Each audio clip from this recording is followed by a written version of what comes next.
RTC ప్రయాణికుల సమస్యలు పరిష్కరించి వారికి మెరుగైన సదుపాయాలు కల్పించడమే ప్రభుత్వ లక్ష్యమని రవాణా శాఖ మంత్రి మండిపల్లి రాంప్రసాద్ రెడ్డి తెలిపారు.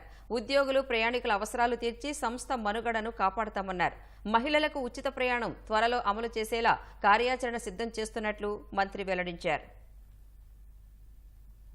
రవాణా శాఖ మంత్రి మండిపల్లి రాంప్రసాద్ రెడ్డి విజయవాడ బస్టాండ్లో ఆకస్మిక తనిఖీలు నిర్వహించారు. సిటీ బస్టాండ్ సహా ప్రధాన బస్టాండ్లో ప్లాట్ఫామ్లను పరిశీలించి ప్రయాణికుల సమస్యలు తెలుసుకున్నారు. అమరావతి బస్సుల్లో ప్రయాణించి ప్రయాణికులకు అందుతున్న సదుపాయాలను అడిగి తెలుసుకున్నారు. బస్టాండ్ ప్రాంగణంలోని దుకాణాలు, హోటళ్లలో విక్రయిస్తోన్న ఆహార పదార్థాలు, నీటి నాణ్యతను తనిఖీ చేశారు. కార్గో విభాగంలో పార్సిళ్లను పరిశీలించి వేగంగా డెలివరీ, బుకింగ్ చేసే సదుపాయాలు కల్పించాలని అధికారులను ఆదేశించారు.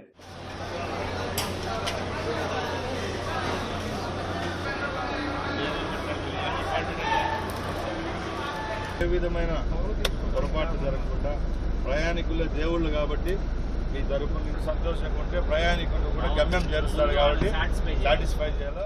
వైకాపా 5 ఏళ్ల పాలనలో కొత్తగా ఒక్క బస్సు కొనలేదని, ఉన్న బస్సులకు మరమ్మతులు చేయించలేదని మంత్రి రాంప్రసాద్ రెడ్డి విమర్శించారు. బస్టాండ్ ప్రాంగణంలోని సమావేశ మందిరంలో ఆర్టీసీ ఉన్నతాధికారులు, జిల్లాల అధికారులతో సమావేశమైన మంత్రి వారికి పలు అంశాలపై దిశానిర్దేశం చేశారు. మహిళలకు త్వరలోనే ఉచిత ప్రయాణ సౌకర్యాన్ని కల్పిస్తామని చెప్పారు.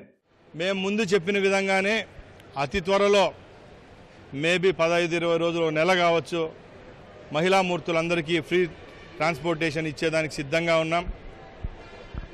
ఏదో ఆడంబరంగా ప్రారంభించి రాబోయే కాలంలో సమస్యలను సమీక్షించుకోకుండా ప్రారంభించే ముందే ఏమైనా లొసుగులు, లోటుపాట్లుంటే సరిదిద్దుకొని ఈ కార్యక్రమాన్ని దిగ్విజయంగా ఈ రాష్ట్రంలో ప్రవేశపెట్టేదానికి ఈ ప్రభుత్వము, ఏపీఎస్ఆర్టీ సిద్ధంగా ఉంది.